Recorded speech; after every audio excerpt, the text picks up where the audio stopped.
তো hello my little cuties, কেমন আছো তোমরা সবাই? যেমনটা আগের ভিডিওতে বলেছিলাম, চার্জারের সাথে আমি দেখা করতে গেছি, মানে নিতে গেছি ওকে বেসিক্যালি। তো ওটা ছিল আন্দুল স্টেশনে। সেখান থেকে অনেক রাত হয়ে গেছিলো, ওর ট্রেনটা অনেক লেট ছিল বলে আস্তে আস্তে খিদেও পেয়ে গেছিলো। আমরাও সকালবেলা বেরিয়েছি, মানে দুপুর টাইমের দিকে 10টা 11টার দিকে।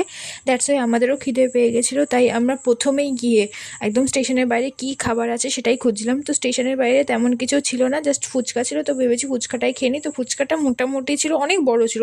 চলে গেছিলাম একটা রেস্টুরেন্টে, খুবই খুবই খুবই বাজেটের খাবার ছিল, সত্যি বলছি। মোমো ছিল না, কিছু ছিল না। তারপরে চলে এসেছিলাম বাড়ি। আর বাড়ি আসার সময় এক জায়গায় দাঁড়িয়েছিলাম ওর বন্ধুর সাথে দেখা করতে। ওর সাথে দেখা করার পর দেন আমরা গেছিলাম একটা দোকানে লিটারালি কিছু কেনাকাটা করতে। এই রাত 10টা 13 বাজে লিটারালি। তখন গেছিলাম মোমো খেতে, আর কিচ্ছু ছিল না, মোমো মাত্র 4 পিস ছিল, সেটাই আমরা খেয়েছি। আর কটা ড্রেস কিনেছি। আমার একটা মানে দাদাদের জন্য গেঞ্জি নিয়েছি, ওর সাথে ফ্রি ছিল বলে আমরাও নিয়ে নিয়েছি। আর এই হচ্ছে সেম সেম গেঞ্জি। তো হ্যাঁ, আজকের জন্য ভিডিওটা এইটুকুই। ভালো লাগলে অবশ্যই জানিও।